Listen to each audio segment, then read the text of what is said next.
the organizers for inviting me to this beautiful place. So this is joint work with Mike Roysdon and Artem Zvavitch. And the problem is, if you have two non-negative functions, such that the Radon transform of f is pointwise smaller than the Radon transform of z, what can you say about the functions f and z? Okay. So in particular, you could take p, any positive number p, is del p norm of f smaller than del p norm of g. So we consider two kinds of Radon transforms. The spherical Radon transform is an operator on space of continuous functions on the sphere. So it's for continuous function f, r of f is also a continuous function on the sphere. We integrate f over the subsphere perpendicular to the vector theta. That is a unit vector. So this is the spherical Radon transform. The special Radon transform is a function on the product of the real line and the sphere, defined like this. So we integrate the function over the hyperplane still perpendicular to theta, but now at distance t from the origin. And this becomes a function of two variables, t and theta. Okay. So, and here is the problem. So if we have two positive functions f and g, so that the spherical Radon transform of f at every point is smaller than the same for g, does it follow that the LP norm of f is smaller than the LP norm of g on the sphere? And the similar question for the special Radon transform. So now the inequalities for every t and theta, and the LP norm is on the whole Rn. The answer is obviously yes if p is 1.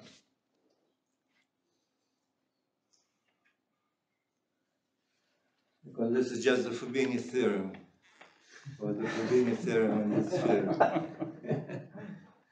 But for p not equal to 1, the answer is, in general, the answer is negative.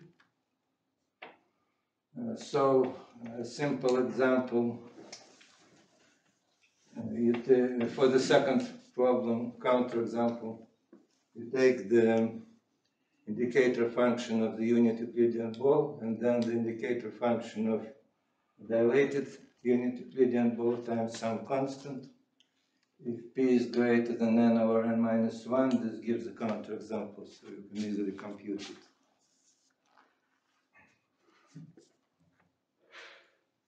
So the motivation for this problem and guidance come from the Busemann-Petty problem from convex geometry.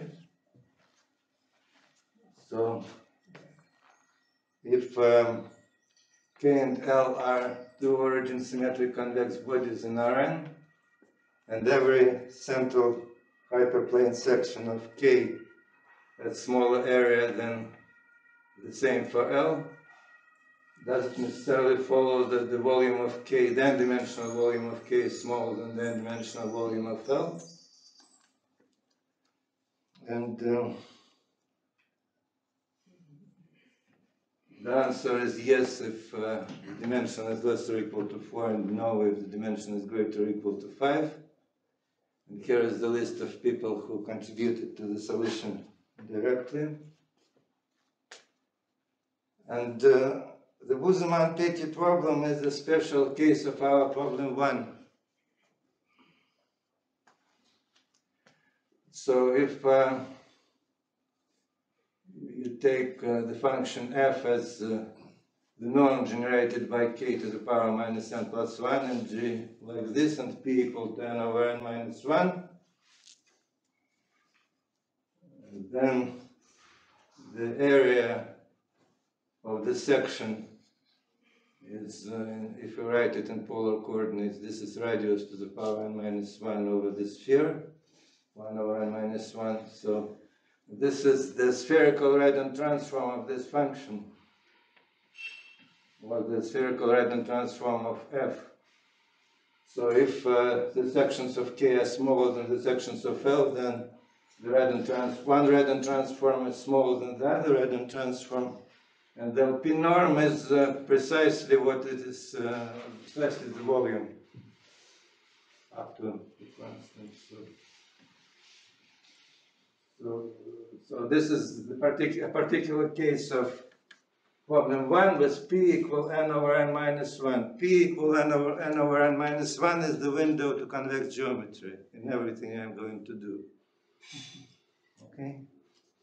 So every time you put P equal n over n minus 1, you get a geometric result of some sort. So the solution to the Busemann-Petty problem depends on several things, so we use two of them. So one is Lutwak's connection with intersection bodies.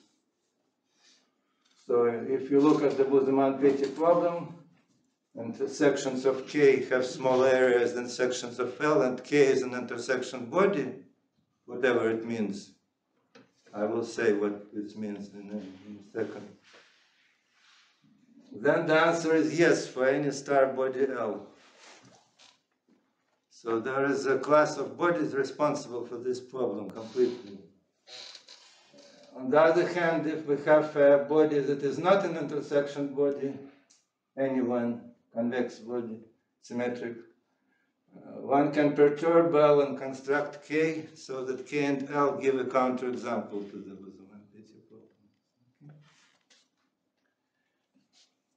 Okay. And the second is the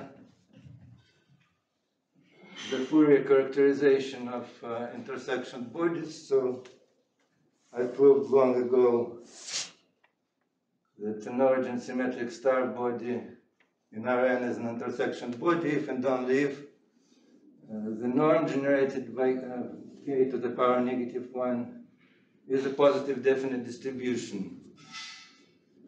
So a distribution is positive definite if its Fourier transform is a positive distribution, which means that if we apply the Fourier transform to a non-negative test function, we get a non-negative result.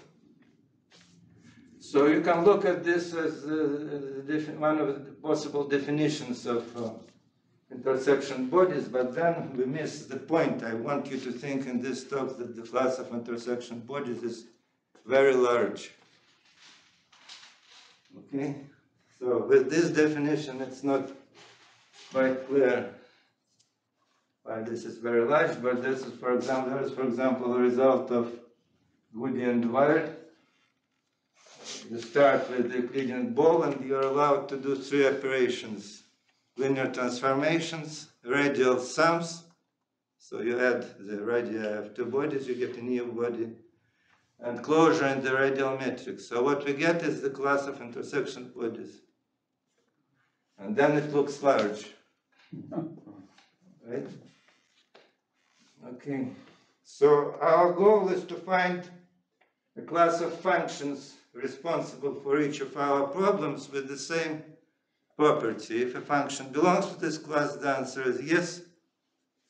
If a function doesn't belong to this class, then you can somehow construct a counterexample, or try to do it. Okay, so yeah, the class of intersection bodies is really large. It includes ellipsoids, unit balls of finite dimensional subspace of LP with speed between 0 and 2. So there are a lot of intersection bodies.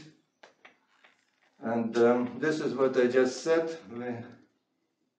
We introduce special classes of functions that play the role of intersection bodies for our comparison problem. For the spherical Radon transform, it will be the class of functions on the sphere, so that if we raise them to the power p minus 1 and extend to a homogeneous function of degree -1 on the whole Rn, then this is a positive definite distribution. Okay. This class of functions is closed under summation with powers p minus 1, obviously. So it's quite large also. I want you always to believe that these classes are large. So if you don't believe... We have to leave? No.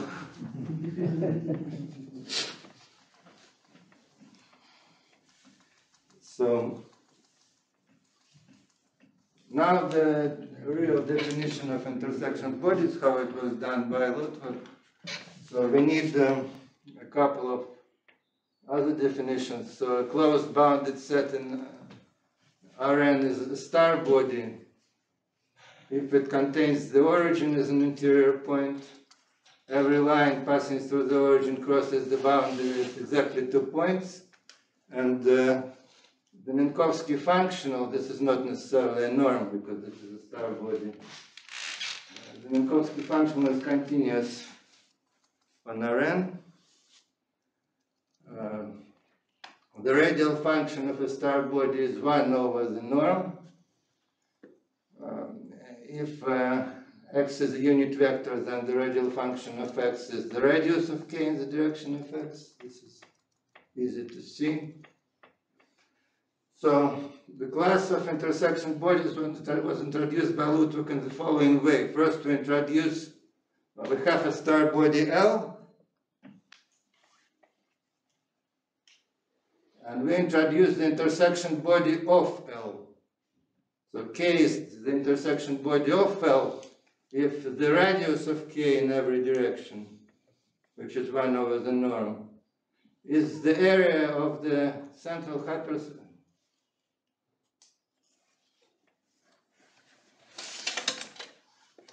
Is the area of the central hyperplane section of L perpendicular to the direction C, which is, as we already know, the spherical Radon transform of the norm of L to the power minus n plus 1 at the point C. So, to be an intersection body of something, K has to have the property that its radial function is the spherical Radon transform of something positive, because the norm of a star body is essentially any positive function. So the radial function is the spherical Radon transform of a positive continuous function on the sphere. Now we introduce a more general concept of intersection body, which doesn't depend on of something. So if we have a finite barrel measure on the sphere, we define the spherical Radon transform of this measure as another measure. This is the functional on the space of continuous functions on the sphere. The functional is defined as mu of R of f.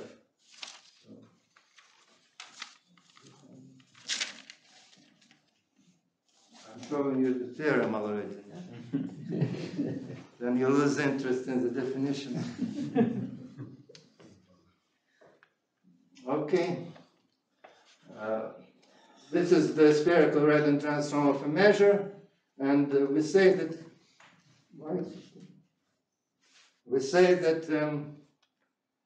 K is an intersection body if its radial function, this is the radial function, 1 over the norm, is the spherical Radon transform of a measure. So now instead of a positive continuous function, we have a measure. And this is written in the following way. So they're equal as functionals on the space of continuous function. Okay, so the action of this functional on any continuous function f on the sphere is the same as the action of the Radon transform of mu on f, which is this. So, and I want you to have this somehow in mind so that you recognize it a little later. Okay. Now the result is as advertised. So if f and g are even continuous positive functions in the sphere, and the spherical Radon transform of f is pointwise smaller than the Radon transform of g, and suppose that for some p greater than 1, this function is a positive definite distribution on Rn. What is this? So x over norm of x is a unit vector. So we take the function f to the power p minus 1 on the sphere and extend it to a homogeneous function of degree negative 1 on the whole Rn. So I will write it like this. So if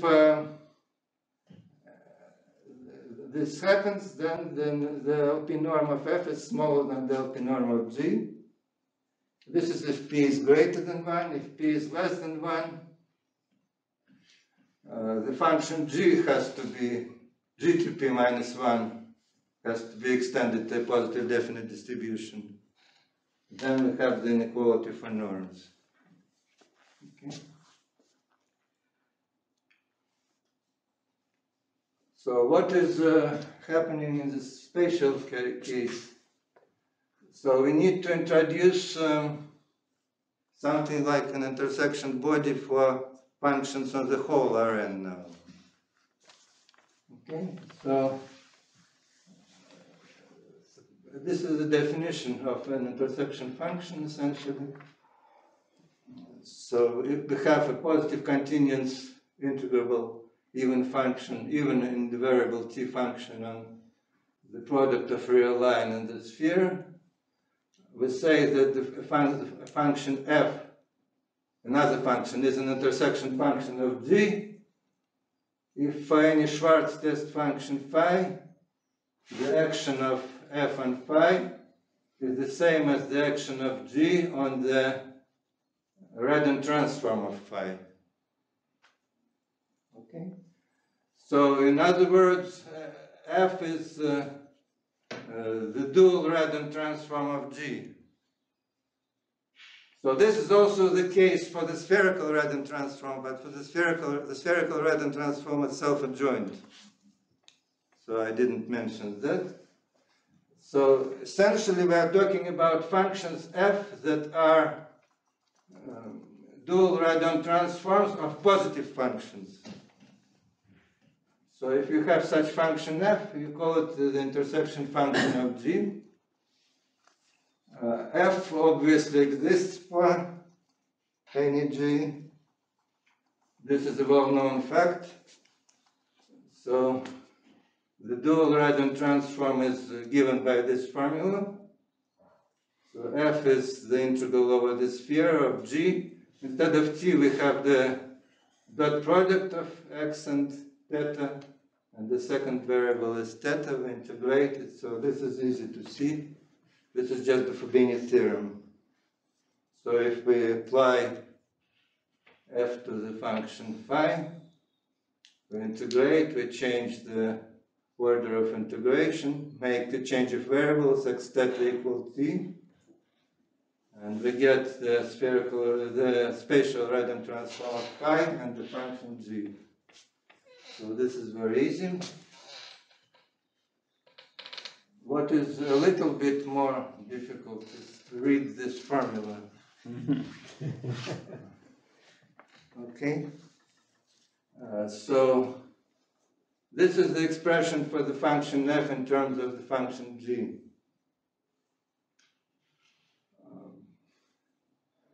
So what happens here? We take g, we fix first x, we take the function g of t with this vector which is fixed and take its Fourier transform by the variable t at the point which is the norm of this vector x.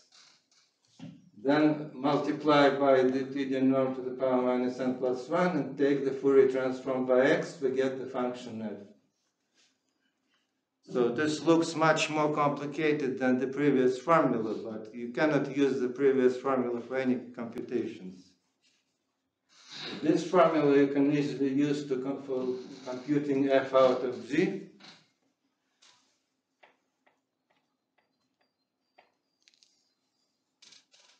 Okay. So I will actually prove it as it appears. I didn't expect that. So we use the connection between the Radon transform and the Fourier transform. If we have a function phi, then if we take the Radon transform of phi hat at t theta and consider it as a function of t and take the Fourier transform by t,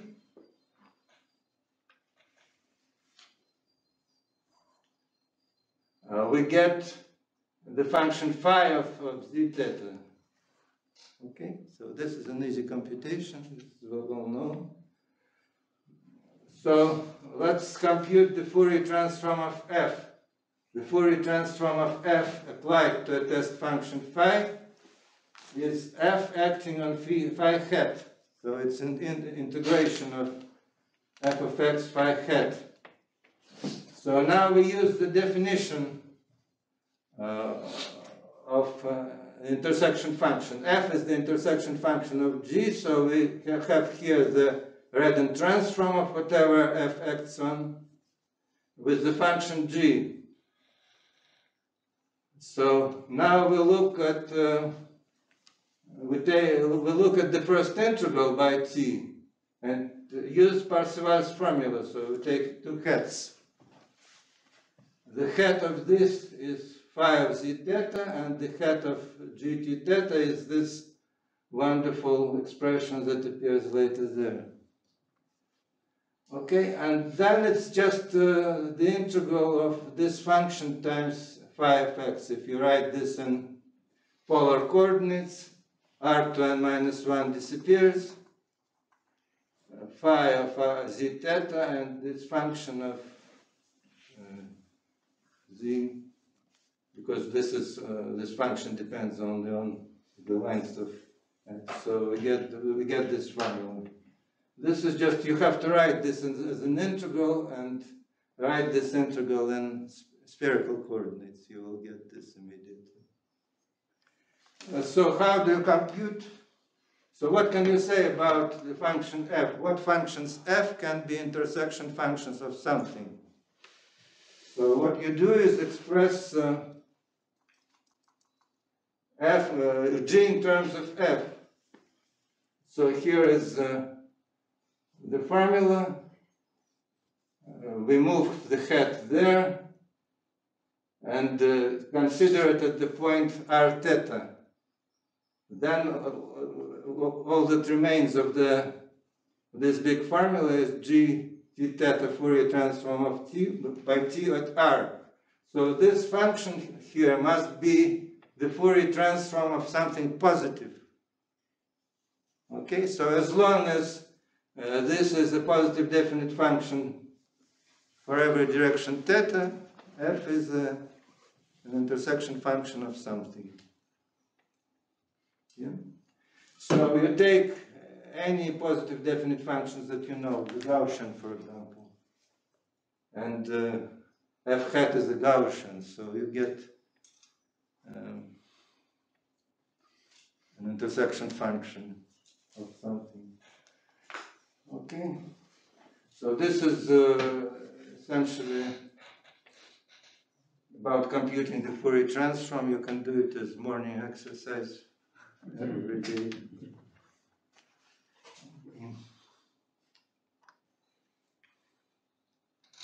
So what we get is this long expression is actually the same as that, which means in particular that the intersection function not only exists for any g, but is unique. And since it's unique, because of the Fourier transform formula, it's equal to what it is supposed to be. Now this is something that leads to things that we are going to use. So in particular, if we take gt theta as a delta function of t, so I'm not allowed to take delta functions so far, but I will. So this means that you do an approximation. Okay, so at t it's a delta function of t, and then the norm of k to the power minus n plus 1. So if you substitute this here, the Fourier transform of g by t is just 1, the Fourier transform of the delta function. So what you get is this formula expressing sections, areas of sections in terms of the Fourier transform. Okay. And we're going to use it later. We're going to use something more complicated. So actually, the spherical Radon transform of a function is the Fourier transform of something. Okay.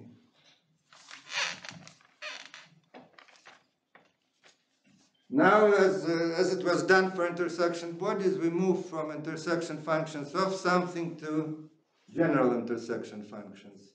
And all we do is replace the function g by a measure on the product of R and the sphere.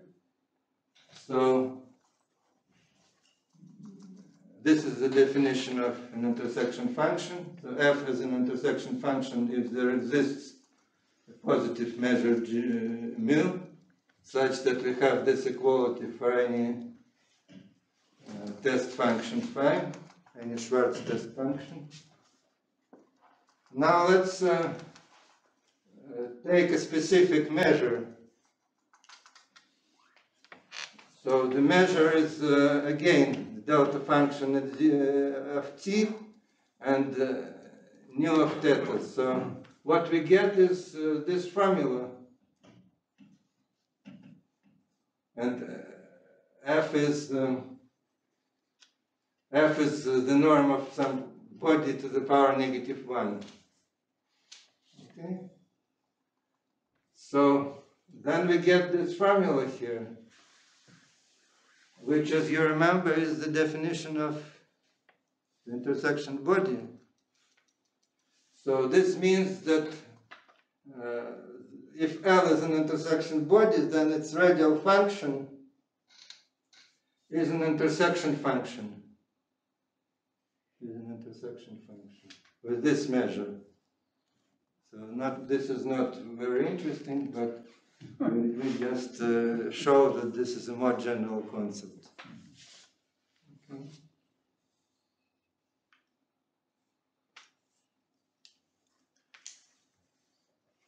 Now the result for the problem 2 is the same.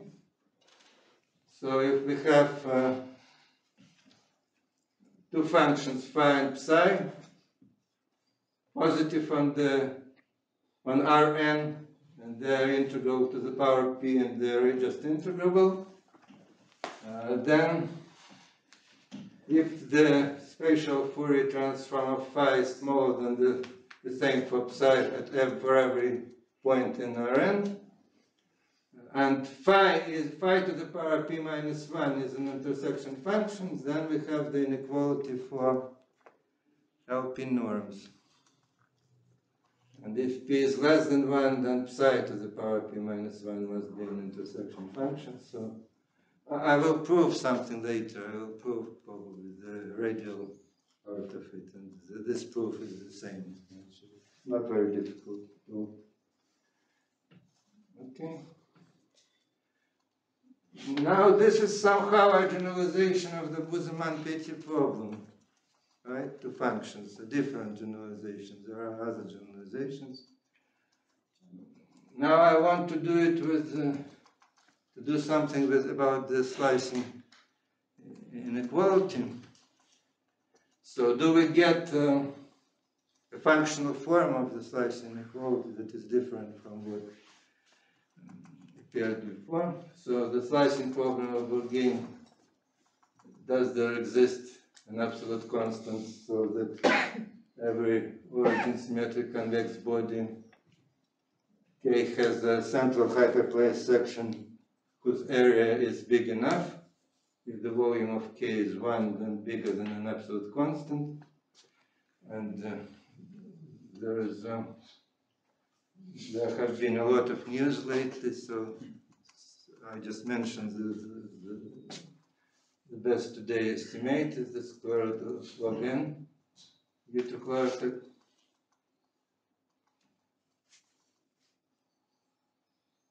So some time ago I proved the functional version of this.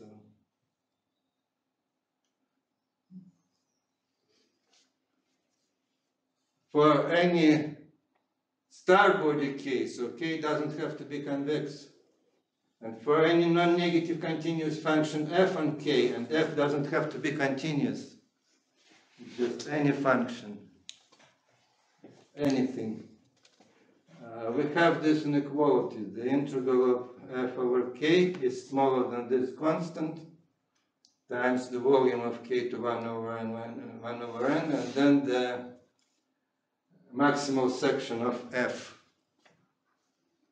Maximum of the spherical Radon transform of F.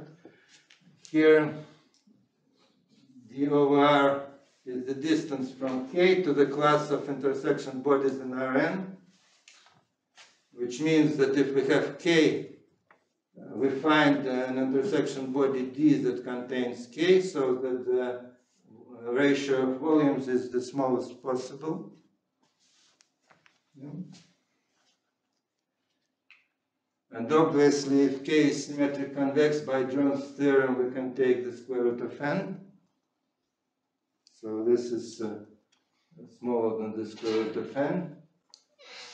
So every function has a section whose area is the section which is bigger than 1 over 2 square roots of n.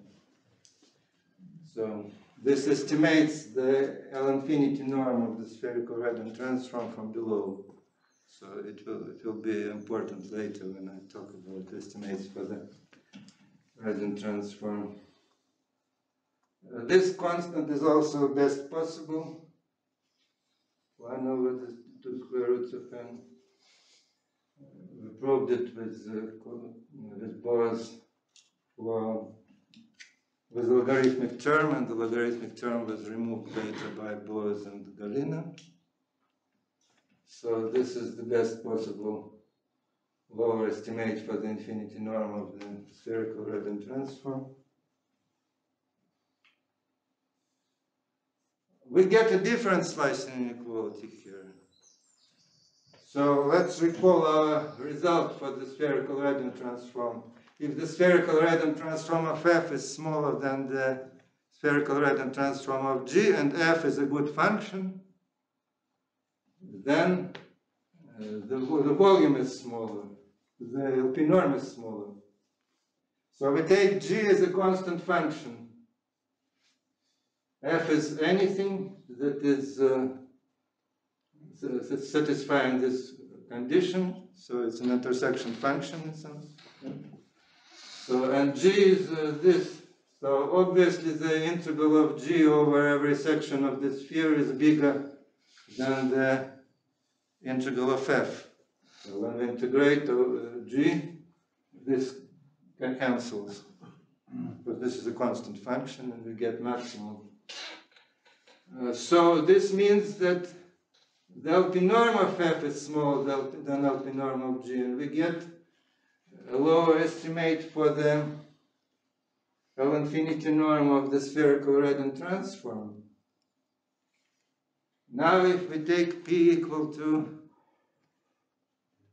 n over n minus 1, we are supposed to get something. What do we get? We get the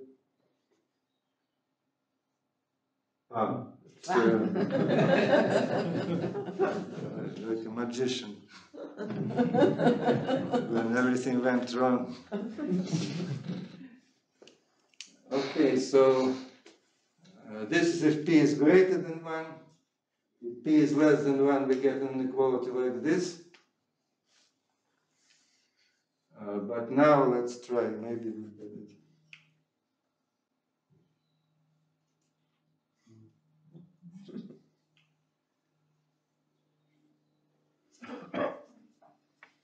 Yeah. So I want to replace f here by the norm of something. So we know that if K is an intersection body, then the Fourier transform of norm of K to the power -1 is positive. Yeah? So this is a characterization of intersection bodies. So for functions, if we take a function like this, the norm of an intersection body to -1 over p -1, then f to the power p -1 is the norm of k to -1, which is positive definite, because k is an intersection body. So the description of intersection functions in the spherical case is essentially not very different from intersection bodies. You just raise norms to different powers. But now we can take this function f and substitute it in the previous inequality. So that's what we get. So this is f to the power p, the norm, and this is the section of f. Now we take p equal to n over -1. So I hope so. Let's try.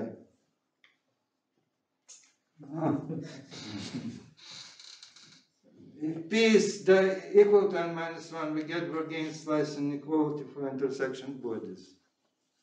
Only for intersection bodies, of course.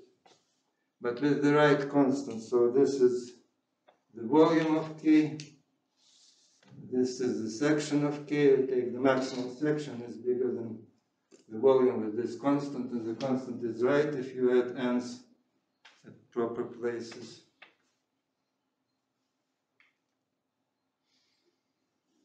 Now I did another connection.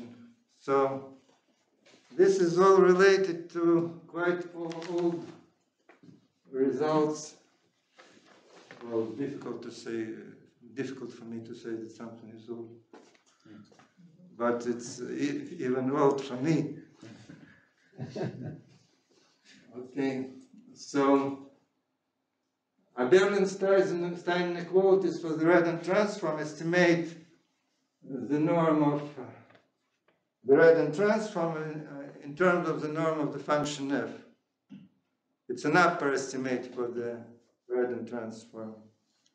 So, for example, this is one of the results.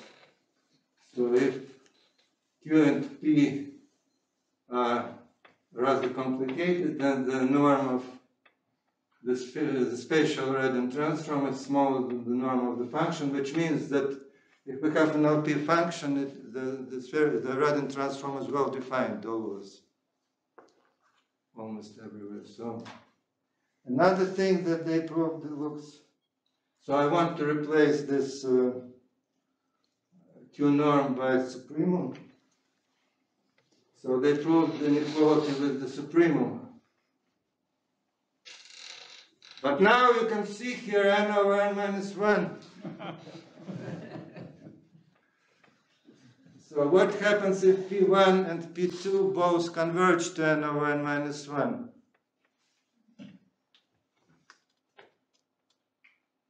We get the Busemann intersection inequality. And this was noticed by Lutwak, that Oberlin-Stein inequalities imply Busemann intersection inequalities. So what we have is kind of reverse. We estimate the norm of the Radon transform from below. But does that inequality not blow up as P1 and P2 approach n over n minus 1? Yeah, you get. So it's kind of stronger. Yeah. You get. This is Busemann intersection inequality because if A is convex and symmetric, then this supremum is achieved at 0. So we have the volume of the intersection body estimated in terms of the volume of the body itself. So This is the Busemann intersection inequality. So what we have is this, not for every function f, unfortunately, only for intersection functions f. So we estimate the Radon transform from below. And this work is kind of in progress because this paper appeared a month after ours in the archive. So they also estimate the spherical Radon transform from below. This is not exactly the spherical Radon transform. You average f on spheres that are non-central also, and take this function as a function of two variables, t and theta. So get this, and the proof of this is completely different. It's based on the Brass complete inequalities.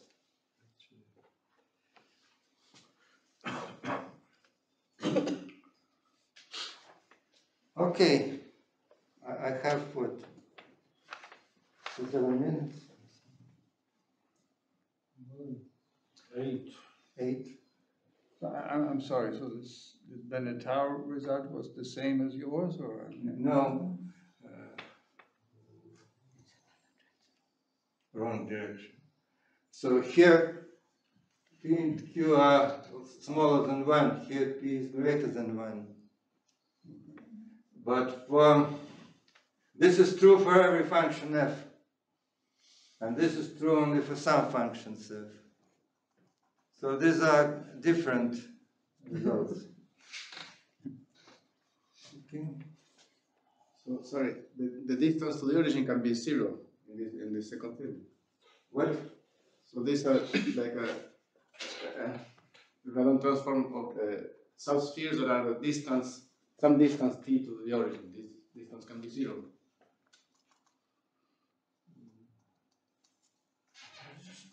Oh no, sorry, it's integrating. Okay. Integrate. Okay. It's the LQ norm. Okay. Sorry. So the proof of the spherical case, the proof is not very difficult. So here is what we are going to prove. We have two positive functions in the sphere. The spherical Radon transform of f is pointwise smaller than the spherical Radon transform of g, and f to p minus 1 extended to a homogeneous function of degree minus 1 is positive definite. Then the norm of f is smaller than the norm of g. And we use several facts, so I hope it will not be very annoying, these Fourier results. So this is the notation that we use for a function f on the sphere extended to a homogeneous function of degree minus p on Rn. Okay, this is just notation. If p is between 0 and n, this function is locally integrable and acts as a distribution acts by integration. Okay.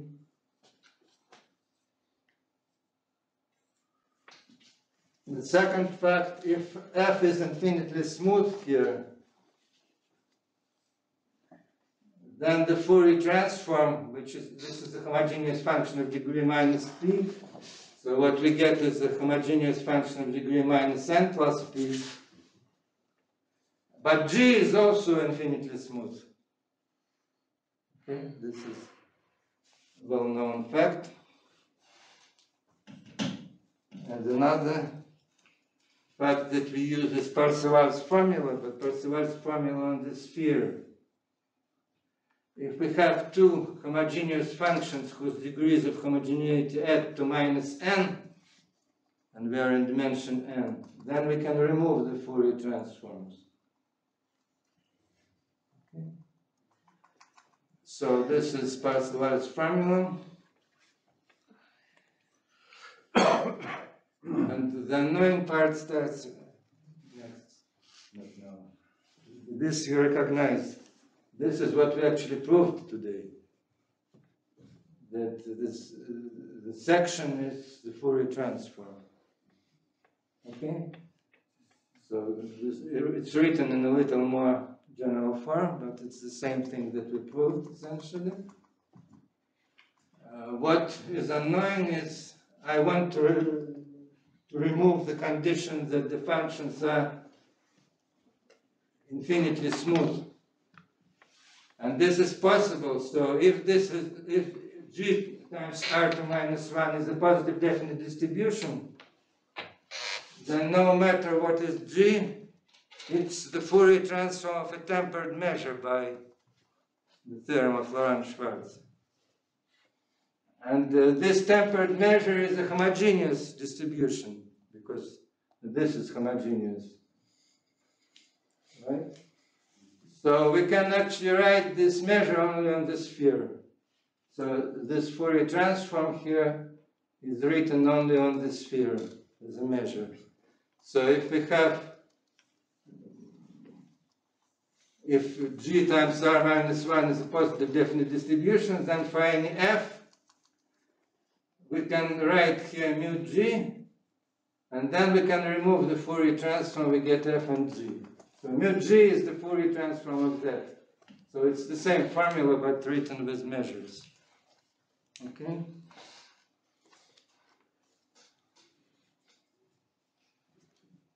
So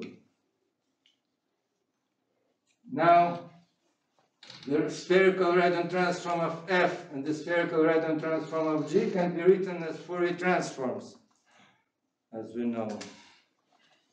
Right? So that's what we have.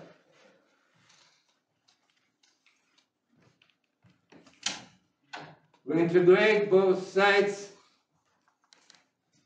So what is also known that this is a positive definite distribution. So we consider this as G in the previous page. So there exists a measure corresponding to this function f to the power p minus 1. So that if we integrate this Fourier transform with respect to the measure, we get the product of the function f and the function f to p minus 1, the product of f and g. And g in this case is f to p minus 1, so we will get f to the power p. So we integrate both sides of this inequality with respect to this measure, and I hope we get the, oh no, we get something complicated. So here we get f to the power p, because this becomes f to p minus 1 later. And here we get f to the power p minus 1 g. Now we just apply Hausdorff's inequality. Okay? To see that the LP norm of f is smaller than the LP norm of g. And I still have 1 second. 1.5 minutes. 1.5 minutes. No.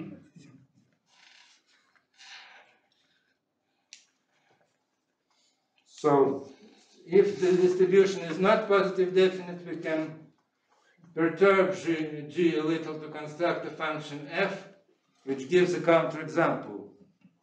The spherical Radon transform of f is smaller than the spherical Radon transform of G, but the LP norm goes in the opposite direction. So this is kind of what we want. So I will go very fast. No? Yes? Yes.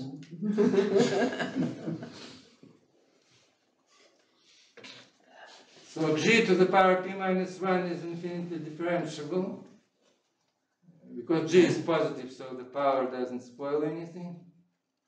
The Fourier transform is a homogeneous function of degree minus n plus 1, where h is also an infinitely smooth function on the sphere. Okay, but this is not an intersection function. So this Fourier transform is not positive, it's negative somewhere. So the Fourier transform is negative on some open set omega, and we take a function h. So h is negative on some open set omega. Okay? So we take this set omega and choose a function that is supported in omega and is positive there. So it's 0 everywhere else. And extend this function psi to the homogeneous function of degree -1. Then the Fourier transform is another infinitesimal function phi times r to minus n plus 1. So we use this phi to perturb g. So what we do is we define the function f on the sphere as g minus epsilon times this phi. Okay? G is strictly positive, so this is possible to choose epsilon small enough to make this a positive function. Okay, now we multiply everything by r to minus n plus 1 and take the Fourier transforms. This is the Radon transform of f, this is the Radon transform of g, and the Fourier transform of phi is back to this psi, which is non-negative. So the Radon transform of f is smaller than the Radon transform of g at every point. On the other hand,